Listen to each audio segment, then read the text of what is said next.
Hello विद्यार्थी मित्रों, हूँ डॉक्टर काश्मीरा सुतरिया। स्वागत है आपनो आजना विडियो में।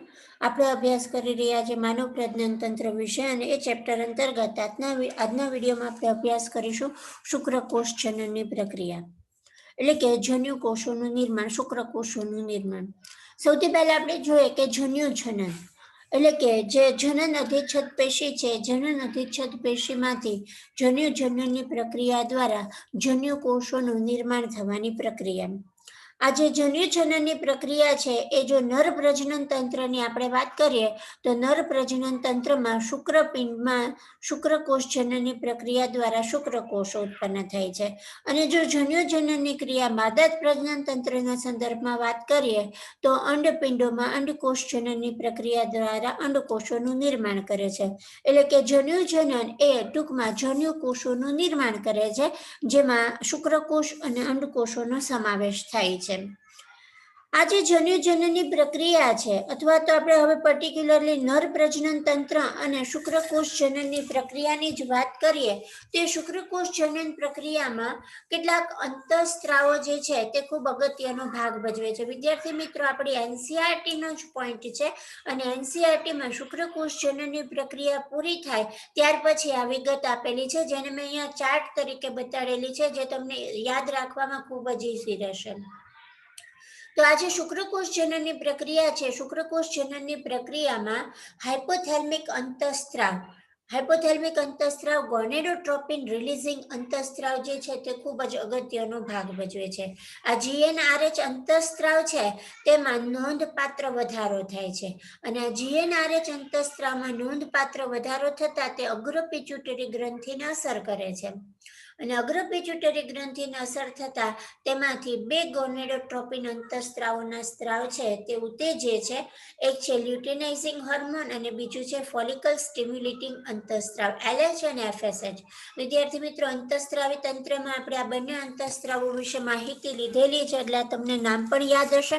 ફરીથી કહી દઈએ કે હાઇપોથેલ્મિક અંતઃસ્ત્રાવ ગોનેડોટ્રોપિન રિલીઝિંગ અંતઃસ્ત્રાવ જે છે તે ખાસ કરીને યુવાન અવસ્થાના પ્રારંભમાં જ આ શુક્રકોષ જનનની પ્રક્રિયામાં અગત્યનો ભાગ ભજવતા હોય છે અને આ અંતઃસ્ત્રાવના સ્ત્રાવમાં વધારો થતા અગ્ર પિટ્યુટરી ગ્રંથિને અસર થાય છે અને એ અગ્ર પિટ્યુટરી ગ્રંથિ છે તે ગોનેડોટ્રોપિન અંતઃસ્ત્રાવોના સ્ત્રાવને ઉત્તેજે છે। ખાસ કરીને બે પ્રકારના ગોનેડોટ્રોપિન અંતઃસ્ત્રાવો, લ્યુટેનાઇઝિંગ અંતઃસ્ત્રાવ એટલે કે એલએચ અને ફોલિકલ સ્ટિમ્યુલેટિંગ અંતઃસ્ત્રાવ એટલે કે એફએસએચ। હવે આ બંને અંતઃસ્ત્રાવો શું કાર્ય કરે છે શુક્રકોષ જનનની પ્રક્રિયામાં તેની વાત કરીએ તો લ્યુટેનાઇઝિંગ અંતઃસ્ત્રાવ जो लेडिंगना कोषो पर कार्य करे छे। शुक्रपिंडनी अंतस्थ रचनामां लेडिंगना कोषोनो उल्लेख छे तो लेडिंगना कोषो पर कार्य करे छे अने एंड्रोजन्स नामना अंतःस्त्रावनुं संश्लेषण अने स्त्रावने उत्तेजे छे। खास याद राखजो, एलएच लेडिंगना कोषो पर कार्य करे, एंड्रोजन्सना संश्लेषण अने स्त्रावने उत्तेजे छे अने एंड्रोजन्सनो स्त्राव ए शुक्रकोष जनननी प्रक्रियाने उत्तेजे छे। ફોલિકલ સ્ટિમ્યુલેટિંગ અંતઃસ્ત્રાવની વાત કરીએ તો આ ફોલિકલ સ્ટિમ્યુલેટિંગ અંતઃસ્ત્રાવ સર્ટોલી કોષો ઉપર કાર્ય કરે છે અને એ કેટલાક એવા કારકોના સ્ત્રાવને ઉત્તેજે છે, એટલે કે એવા અંતઃસ્ત્રાવોના સ્ત્રાવને ઉત્તેજે છે કે જે શુક્ર કાયાંતરણની પ્રક્રિયામાં મદદરૂપ બને છે। શુક્ર કાયાંતરણ શું છે એ આપણે આગળ નેક્સ્ટ આ જ ટોપિકમાં આપણે આગળ આ વિડીયોની અંદર જ સમજશું કે શુક્ર કાયાંતરણ શું છે। તો વિદ્યાર્થી મિત્રો, શુક્રકોષ જનનની પ્રક્રિયામાં ખાસ યાદ રાખો કે ગોનેડોટ્રોપિન રિલીઝિંગ અંતઃસ્ત્રાવ અગત્યનો ભાગ ભજવે છે, જે હાઇપોથેલ્મિક અંતઃસ્ત્રાવ છે। અંતઃસ્ત્રાવી તંત્રમાં આપણે આ જે અંતઃસ્ત્રાવો છે તેના વિશે સારી રીતના માહિતી લીધેલી છે। એટલે હાઇપોથેલ્મિક અંતઃસ્ત્રાવ જીએનઆરએચ સ્ત્રાવમાં વધારો, અગ્ર પિટ્યુટરી ગ્રંથિ અસર થાય, બે ગોનેડોટ્રોપિનના સ્ત્રાવ ઉત્તેજાય છે, લ્યુટેનાઇઝિંગ અને એફએસએચ। લ્યુટેનાઇઝિંગ લેડિંગના કોષો પર કાર્ય કરે, એન્ડ્રોજન્સના સંશ્લેષણને સ્ત્રાવ અને એન્ડ્રોજન શુક્રકોષ જનનની પ્રક્રિયાને ઉત્તેજે। ફોલિકલ સ્ટિમ્યુલેટિંગ અંતઃસ્ત્રાવ એફએસએચ સર્ટોલી કોષો પર અસર કરે છે, કેટલાક કારકોને ઉત્તેજે છે કે જે શુક્ર કાયાંતરણની પ્રક્રિયામાં મદદરૂપ બને છે। એટલે બે માર્કમાં અથવા તો ટૂંક નોંધ સ્વરૂપે શુક્રકોષ જનનની પ્રક્રિયાને અસર કરતા અંતઃસ્ત્રાવો વિશે જો માહિતી પૂછી હોય તો આ જે ચાર્ટ છે, ચાર્ટના આધારે તમે સારી રીતના તેનો જવાબ છે તે લખી શકશો। હવે આપણે જોઈએ કે શુક્રકોષ જનનની પ્રક્રિયા થાય છે કેવી રીતે. તો સૌથી પહેલા વાત કરીએ કે શુક્રપિંડ જે છે એ શુક્રપિંડની અંતસ્થ રચના આપણે જોઈ ગયા, એટલે શુક્રપિંડની રચના આપણે અભ્યાસ કરી ગયા. શુક્રપિંડની અંદર શુક્રોત્પાદક નલિકાઓ અને શુક્રોત્પાદક નલિકાઓની અંદર શુક્રકોષનું નિર્માણ થાય છે તેવું આપણે અગાઉ વાત કરી. તો એ જે શુક્રપિંડ છે એ શુક્રપિંડમાં શુક્રોત્પાદક નલિકામાં આ જે અપરિપક્વ નરજનન કોષો છે અથવા તો આદિ શુક્રકોષો છે તેનું શુક્રકોષ જનનની પ્રક્રિયા થાય છે. એટલે કે આદિ શુક્રકોષોમાં શુક્રકોષ જનનની પ્રક્રિયા પ્રેરાય છે અને એ 2 તબક્કામાં થાય છે. પહેલો તબક્કો એ શુક્રકોષોનું નિર્માણ છે અને બીજો તબક્કો છે તે શુક્ર કાયાંતરણનો છે. વિદ્યાર્થી મિત્રો, આ જે વાત શુક્ર કાયાંતરણની વાત જે છે તે માત્ર આપણી ટેક્સ્ટબુકમાં એનસીઈઆરટીમાં તેની વ્યાખ્યા આપેલી છે. તેના જે 3 તબક્કા છે તે આપણી રેફરન્સ બુકમાં આપેલા છે. એટલે આપણે એને સમજવા માટે અહીંયા રિફર તો કરશું જ તે કે શુક્ર કાયાંતરણમાં કઈ કઈ ક્રિયાઓ થાય છે, બરાબર. ગુજરાત બોર્ડના સંદર્ભમાં તમે એને ડિટેલમાં જવાબમાં ન લખો તો ચાલશે, અને ગુજરાત બોર્ડના સંદર્ભમાં તમે શુક્ર કાયાંતરણની વ્યાખ્યા અને ટેક્સ્ટબુકમાં જે રીતે લખ્યું છે એ પ્રમાણે લખશો તો ચાલશે, પરંતુ નીટના સંદર્ભમાં એ 3 તબક્કા જે છે તેને યાદ રાખવા જરૂરી છે. એટલે શુક્રકોષ જનનની પ્રક્રિયાના મુખ્ય 2 તબક્કા છે: પ્રશુક્રકોષોનું નિર્માણ, શુક્ર કાયાંતરણ. પ્રશુક્રકોષોનું નિર્માણ જે છે તે 3 તબક્કામાં પ્રક્રિયા થાય છે: ગુણન, વૃદ્ધિ અને પરિપક્વન. જ્યારે શુક્ર કાયાંતરણ દરમિયાન જે મુખ્ય ફેરફારો થાય છે તેમાં કોષ કેન્દ્રમાં ફેરફાર થાય છે, શુક્રાગ્રનું નિર્માણ થાય છે અને તારા કેન્દ્રમાં ફેરફાર થાય છે. તો હવે આપણે આગળ શું પ્રક્રિયા થાય છે અને કેવી રીતના પ્રક્રિયા થાય છે તેના વિશે વાત કરીએ. સૌથી પહેલો તબક્કો શુક્રકોષ જનનની પ્રક્રિયાનો પ્રશુક્રકોષોનું નિર્માણ. એટલે કે જે આદિ શુક્રકોષ છે એ આદિ શુક્રકોષમાંથી પ્રશુક્રકોષ કેવી રીતે બને છે તેની વાત કરીએ છીએ. આ પ્રક્રિયા આપણે કીધું તેમ 3 તબક્કામાં થાય છે: ગુણન, વૃદ્ધિ અને પરિપક્વન. ગુણન એટલે આપણને ખબર છે કે સંખ્યામાં વધારો થવો. શુક્રોત્પાદક નલિકા એનો આડો છેદ છે. આ જે છે જનન અધિચ્છદ છે, અને જનન અધિચ્છદમાંના આ જે કોષ છે તેને આદિ શુક્રકોષ અથવા તો જનન અધિચ્છદના કોષો કહેવાય છે, કે જે ખરેખર શુક્રકોષ જનનની ક્રિયામાંથી પસાર થવાના છે. અહીંયા બતાડ્યો છે તે સર્ટોલી કોષ છે, બરાબર. એટલે આ જે આદિ શુક્રકોષ છે એ આદિ શુક્રકોષમાંથી આ શુક્રકોષનું નિર્માણ થવાની જે આખી પ્રક્રિયા છે તેને શુક્રકોષ જનનની પ્રક્રિયા કહેવાય. અને આ જે આદિ શુક્રકોષ છે એનું સ્થાન ક્યાં, વિદ્યાર્થી મિત્રો? તો શુક્રપિંડ ખરું, પણ શુક્રપિંડની અંદર શુક્રોત્પાદક નલિકામાં, કે શુક્રકોષનું નિર્માણ શુક્રોત્પાદક નલિકામાં થાય છે. એટલે શુક્રોત્પાદક નલિકાનો આ છેદ છે, બરાબર. આ આકૃતિ પણ નામ નિર્દેશિત આકૃતિ પણ યાદ રાખવી જરૂરી છે. નામ નિર્દેશિત આકૃતિ દોરો અને શુક્રકોષ જનનની પ્રક્રિયા વર્ણવો એવો ડિસ્ક્રિપ્ટિવ પ્રશ્ન પૂછી શકાય, એટલે આકૃતિ જે છે તે યાદ રાખવી જરૂરી છે. તો આ રીતના આ જે આદિ શુક્રકોષ છે એ આદિ શુક્રકોષ પહેલા પ્રાથમિક પૂર્વ શુક્રકોષમાં ફેરવાય, પછી દ્વિતીય પૂર્વ શુક્રકોષમાં ફેરવાય, પછી પ્રશુક્રકોષ બને. એટલે આમ આદિ શુક્રકોષમાંથી પ્રશુક્રકોષ બનવાની જે પ્રક્રિયા છે એ પહેલો તબક્કો પ્રશુક્રકોષનું નિર્માણ, અને તેમાં સૌથી પહેલી પ્રક્રિયા થાય છે ગુણન. તો અહીંયા આપણે જોઈ શકીએ છીએ કે આ જે આદિ શુક્રકોષ સંભાજન અને પ્રાથમિક પૂર્વ શુક્રકોષ બને છે તે ગુણનનો તબક્કો બતાડે છે. આ આકૃતિ પણ આપણી ટેક્સ્ટ બુકની જ છે, બરાબર છે. યૌવનારંભના પ્રારંભે આપણે કીધું તેમ યૌવનારંભને તબક્કે ખાસ કરીને જે અંતઃસ્ત્રાવી પ્રક્રિયાઓ છે એ અંતઃસ્ત્રાવી પ્રક્રિયાઓને અનુસરીને આદિ શુક્રકોષ જે છે તે સમભાજન, ખાસ યાદ રાખજો, આદિ શુક્રકોષ એ સીધું અર્ધીકરણથી વિભાજન નહીં પામે, પહેલા ગુણન થાય છે, એટલે કે સંખ્યામાં વધારો થશે. આદિ શુક્રકોષોની સંખ્યામાં વધારો થાય છે, એટલે કે અવિભેદિત જનન અધિચ્છદના કોષો અથવા તો પ્રાથમિક જનન અધિચ્છદના કોષો અથવા તો આદિ શુક્રકોષો જે છે તે કદમાં મોટા બને છે, બરાબર છે. એકદમ મોટા કદના બને છે, અને તેનું જે કોષ કેન્દ્ર છે એ કોષ કેન્દ્ર ક્રોમેટિન સભર કોષ કેન્દ્ર, ક્રોમેટિન એટલે કે રંગસૂત્ર દ્રવ્ય, એટલે રંગસૂત્ર દ્રવ્યસભર કોષ કેન્દ્ર ધરાવે છે.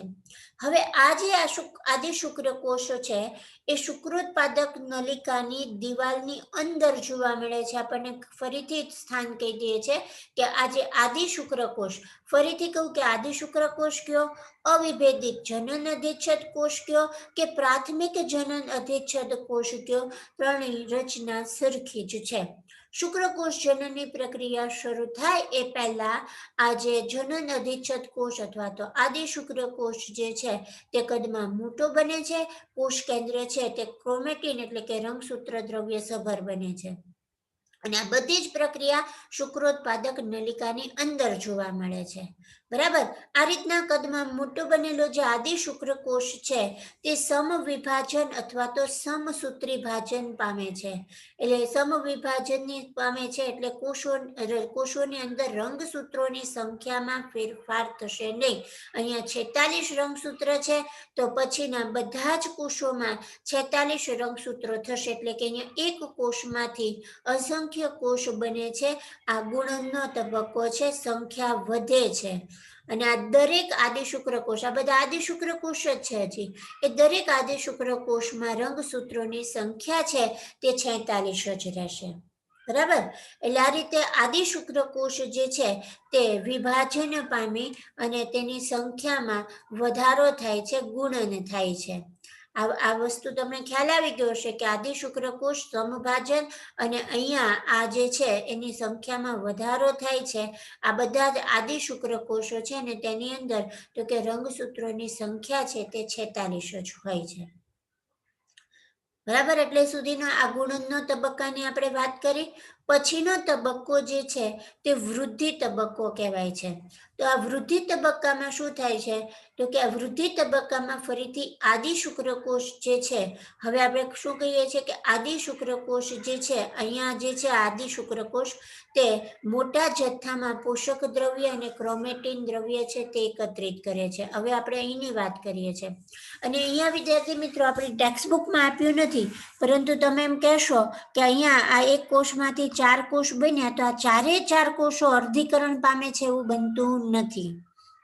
આ 4 કોષોમાંથી બાકીની રેફરન્સ બુકો છે તેમાં ઉલ્લેખ છે કે આ જે 2 કોષો છે તેને ટાઈપ એ કોષો કહેવાય છે અને પછીના 2 કોષો છે તેને ટાઈપ બી કોષો કહેવાય છે. ટાઈપ એ કોષો છે તે સતત સમભાજનથી વિભાજન પામી અને આદિ શુક્રકોષોની સંખ્યામાં વધારો કરે છે. પણ જે ટાઈપ બી પ્રકારના આદિ શુક્રકોષો છે તે અર્ધીકરણથી વિભાજન પામે છે. શેનાથી કઈ પ્રક્રિયાથી વિભાજન પામે છે? અર્ધીકરણથી વિભાજન પામે છે. આ અર્ધીકરણથી વિભાજન પામતો જે આદિ શુક્રકોષ છે તેને પ્રાથમિક પૂર્વ શુક્રકોષ કહેવાય છે. આની વાત કરીએ છીએ આપણે, આને પ્રાથમિક પૂર્વ શુક્રકોષ કહેવાય છે. બરાબર. અને આ જે પ્રાથમિક પૂર્વ શુક્રકોષ તરીકે ઓળખાતો આદિ શુક્રકોષ છે તે અર્ધીકરણ પ્રકારે વિભાજન પામે છે. ખાસ યાદ રાખજો, અહીંયા 4 અથવા તો આ ગુણનને લીધે મળેલા જેટલા આદિ શુક્રકોષો છે તે બધા જ અર્ધીકરણ પામશે નહીં, પરંતુ તેમાં 2 પ્રકારના કોષો બનશે, ટાઈપ એ અને ટાઈપ બી. જેમાં ટાઈપ એ કોષો છે તે સતત આદિ શુક્રકોષોનું જ નિર્માણ કરશે સમભાજનની પ્રક્રિયાથી, પણ જે ટાઈપ બી છે તે અર્ધીકરણ પ્રકારે વિભાજન પામી અને આગળ શુક્રકોષ નિર્માણની પ્રક્રિયામાં ભાગ લેશે. એટલે આ આપણે વાત કરી વૃદ્ધિ તબક્કાની. ત્રીજો તબક્કો એટલે કે પરિપક્વન તબક્કો. પ્રાથમિક પૂર્વ શુક્રકોષ જેનું આ પ્રથમ અર્ધીકરણ થાય છે અને પ્રથમ અર્ધીકરણથી 2 સરખા એકકીય, શું કામ એકકીય કીધા તો કે અહીંયા 46 રંગસૂત્ર હતા, હવે અહીંયા અર્ધીકરણ થઈ અને બંનેમાં અડધા રંગસૂત્ર વહેંચાય છે એટલે કે 23 રંગસૂત્ર છે. એટલે આ એકકીય કોષ છે. એટલે પ્રાથમિક પૂર્વ શુક્રકોષ પ્રથમ અર્ધીકરણ થાય છે, બરાબર છે, અને પ્રથમ અર્ધીકરણના અંતે 2 સરખા એકકીય કોષોનું નિર્માણ કરે છે જેને દ્વિતીય પૂર્વ શુક્રકોષ કહેવાય છે. આ દ્વિતીય પૂર્વ શુક્રકોષ છે. હવે આ દ્વિતીય પૂર્વ શુક્રકોષ જે છે તે અર્ધીકરણ 2 ની પ્રક્રિયામાંથી પસાર થાય છે. તો અર્ધીકરણ 2 એ સૈદ્ધાંતિક રીતે સંભાજનની જ પ્રક્રિયા છે, બરાબર. એટલે અર્ધીકરણ 2 ની પ્રક્રિયામાંથી પસાર થઈ અને વિભાજન પામે છે અને પ્રશુક્રકોષોનું નિર્માણ કરે છે. અને પ્રશુક્રકોષોમાં પણ રંગસૂત્રોની જે સંખ્યા છે તે એકકીય જ હશે, એટલે કે 23 રંગસૂત્રો છે તે જ જોવા મળશે. વિદ્યાર્થી મિત્રો, શુક્રકોષ જનનની પ્રક્રિયા માટે આ જે ટેક્સ્ટ બુકનો એનસીઈઆરટી ટેક્સ્ટ બુકનો ચાર્ટ જે છે તે ખૂબ જ અગત્યનો છે. અહીંયા કોષો અને તેની રંગસૂત્રની સંખ્યા દર્શાવેલી છે. આ આદિશુક્રકોષ જે છે તે શુક્રોત્પાદક નલિકાની અંદર હોય, સમભાજનથી વિભાજન પામી અને આદિશુક્રકોષોની સંખ્યામાં વધારો થાય છે. એમાંના બધા જ નહીં પણ કેટલાક આદિશુક્રકોષો જે છે તે અર્ધીકરણ પ્રકારે વિભાજન પામે છે. અને અર્ધીકરણ પ્રકારે વિભાજન પામે એ પહેલા કદમાં મોટા બને છે, રંગસૂત્ર દ્રવ્યમાં પણ તે વધારો કરે છે, પોષક દ્રવ્ય એકત્રિત કરે છે અને ત્યારે તેને પ્રાથમિક પૂર્વ શુક્રકોષ કહેવાય. પ્રથમ અર્ધીકરણના અંતે 2 એકકીય સમાન કોષો મળે છે જેને દ્વિતીય પૂર્વ શુક્રકોષ કહેવાય છે. રંગસૂત્રોની સંખ્યા જે છે તે 23 હોય છે. આ દ્વિતીય પૂર્વ શુક્રકોષનું દ્વિતીય અર્ધીકરણ થઈ અને ફરીથી 4 એકકીય કોષો મળે છે કે જેમાં રંગસૂત્રોની સંખ્યા 23 હોય છે અને તેને પ્રશુક્રકોષ તરીકે ઓળખવામાં આવે છે. તો આમ આદિશુક્રકોષમાંથી પ્રશુક્રકોષનું નિર્માણ થવાનો આ પહેલો તબક્કો શુક્રકોષ જનનનો. ત્યાર પછી તો કે પ્રશુક્રકોષનું વિભેદીકરણ થાય છે, એટલે કે પ્રશુક્રકોષમાં ફેરફારો થઈ અને શુક્રકોષ બનવાની જે પ્રક્રિયા છે તેને શુક્ર કાયાંતરણની પ્રક્રિયા કહેવામાં આવે છે. રૂપાંતરણ થશે, ફેરફાર થશે, પ્રશુક્રકોષની અંદર ફેરફાર થશે અને શુક્રકોષ પરિપક્વ શુક્રકોષનું નિર્માણ થશે. એટલે આ જે તબક્કો છે તે શુક્ર કાયાંતરણનો તબક્કો છે. અને શુક્ર કાયાંતરણની આપણે જો વાત કરીએ તો આપણે કીધું તેમ પ્રશુક્રકોષ જે છે તે શુક્રકોષમાં રૂપાંતરિત થાય તેને શુક્ર કાયાંતરણ કહેવાય. અને શુક્ર કાયાંતરણની પ્રક્રિયા દરમિયાન મુખ્યત્વે 3 જુદા જુદા ફેરફારો જોવા મળે છે. કોષ કેન્દ્રમાં ફેરફાર, શુક્રાગ્ર નિર્માણ અને તારા કેન્દ્રમાં ફેરફાર. કોષ કેન્દ્રમાં ફેરફાર તો સૌથી પહેલી પ્રક્રિયા કોષ કેન્દ્રમાં ફેરફારની છે. પાણી ગુમાવે છે એટલે સંકોચાય છે. સ્વાભાવિક છે કે કોઈ પણ કોષની અંદરથી પાણી ગુમાવાય તે સંકોચાશે. તમે આગળના ચેપ્ટરમાં 11મા ધોરણના જે પ્લાન્ટ ફિઝિયોલોજીનું ચેપ્ટર ભણ્યા એમાં એ વસ્તુ ભણી ગયા છો કે પાણી ગુમાવાય તો કોષ છે તે ચીમડાય છે, એટલે કે સંકોચાય છે અને ઈંડા જેવો તેમજ પાર્શ્વીય ચપટો આકાર ધારણ કરે છે. સહેજ ચપટો, પાર્શ્વીય ચપટો ઈંડા જેવો આકાર ધારણ કરે છે. આ ઉપરાંત આરએનએ અને કોષ કેન્દ્રિકા જે છે તે મોટા પ્રમાણમાં ઘટે છે. જો કોષ કેન્દ્રનું કદ ઘટે છે, કોષનું કદ ઘટે છે એટલે સ્વાભાવિક જ છે કે કોષ કેન્દ્રિકા પણ ઘટશે અને આરએનએના જથ્થામાં પણ ઘટાડો થશે અને ડીએનએ વધુ સાંદ્ર બને છે. વધુ સાંદ્ર બને છે મીન્સ કે ડીએનએ છે તે વધુ ઘટ બને છે અથવા તો રંગસૂત્ર દ્રવ્ય છે તે વધુ ઘટ બને છે. આ કોષ કેન્દ્રમાં ફેરફાર. શુક્રાગ્ર નિર્માણ એ બીજી પ્રક્રિયા છે.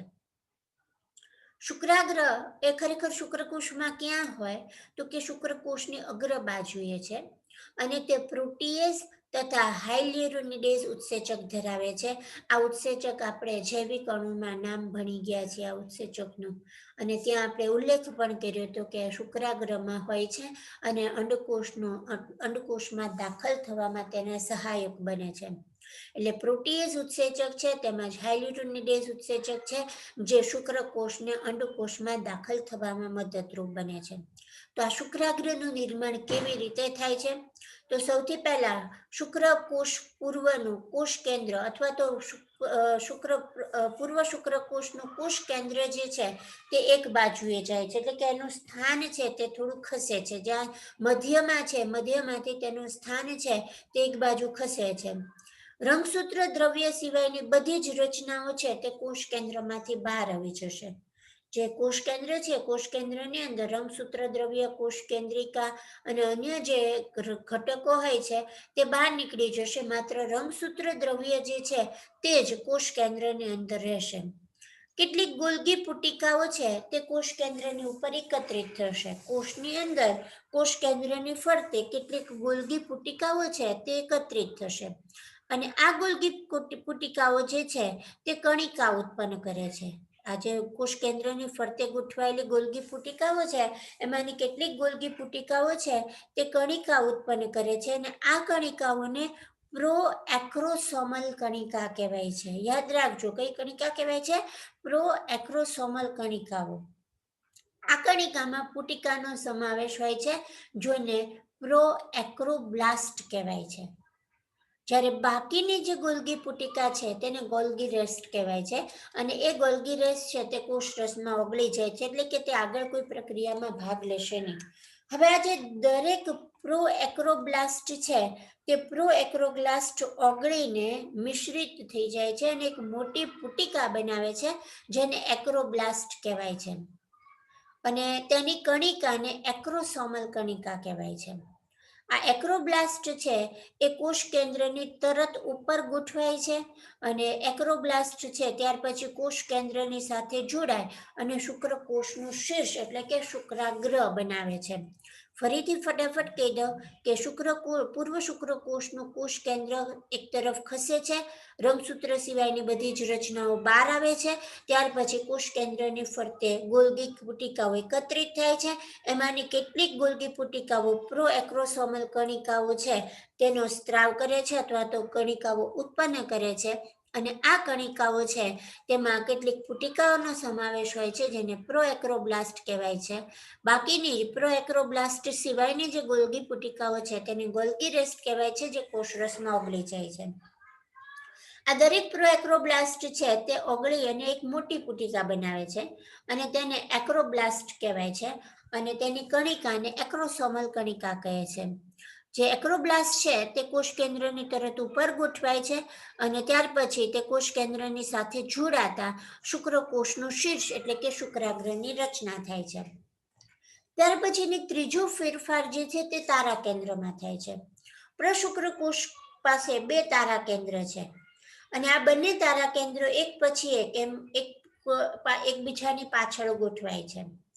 જેમાં જે અગ્રીય તારા કેન્દ્ર છે એ અગ્રીય તારા કેન્દ્રને અગ્રસ્થ તારા કેન્દ્ર, જ્યારે પશ્ચ તરફનાને દૂરસ્થ તારા કેન્દ્ર કહેવાય છે. દૂરસ્થ તારા કેન્દ્રની તલ કણિકામાં એટલે કે બેઝલ કણિકાઓ છે તેમાં ફેરફાર થઈ અને શુક્રકોષનો અક્ષીય તંતુ બને છે. શુક્રકોષ અહીંયા આપણે આકાર જોયો હતો. આ જે શુક્રકોષ છે આ શુક્રકોષનો તંતુ છે. આ જે આપણે જોયું કે શુક્રાગ્ર, આ શુક્રાગ્ર કેવી રીતે બન્યો એને આપણે વાત કરી. હવે વાત કરીએ છીએ આ અક્ષીય તંતુની. એ અક્ષીય તંતુ કેવી રીતે બન્યો? તો અક્ષીય તંતુ અહીંયા આપણે જોયું કે અગ્રીય તારા કેન્દ્રને અગ્રસ્થ અને પશ્ચ તરફ તો કે દૂરસ્થ, અને જે દૂરસ્થ તારા કેન્દ્ર છે તેના તલ કણિકામાં ફેરફાર થાય છે અને તેનાથી અક્ષીય તંતુ, શુક્રકોષનું અક્ષીય તંતુ બને છે. ઘણા સૂત્રો ભેગા થાય છે અને અક્ષીય તંતુની ફરતે સર્પાકારે વીંટળાય છે, જેનાથી શુક્રકોષોનો મધ્ય ભાગ બને છે. અહીંયા આપણે આકૃતિમાં જોશું તો આ જે વિસ્તાર છે એ વિસ્તારમાં આ જે અક્ષીય તંતુ છે, અક્ષીય તંતુની ફરતે કણાભ સૂત્રો છે તે સર્પાકારે વીંટળાતા અહીંયા આગળ શુક્રકોષોનો મધ્ય ભાગ બને છે.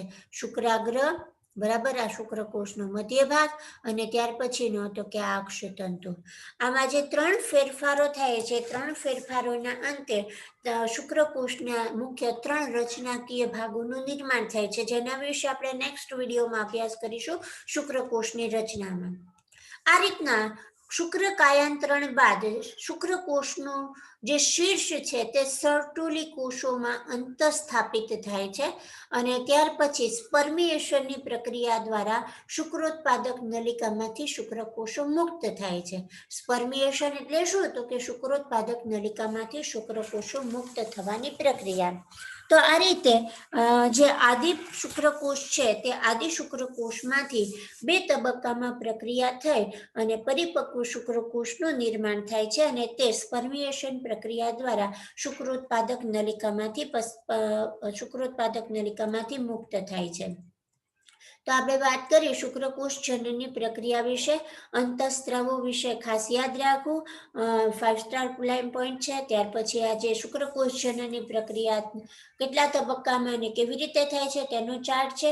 પ્રશુક્રકોષોનું નિર્માણ, બરાબર, આ શુક્રોત્પાદક નલિકાનો છેદ દર્શાવતી રેખાકૃતિ, શુક્રકાયંત્રણની પ્રક્રિયા.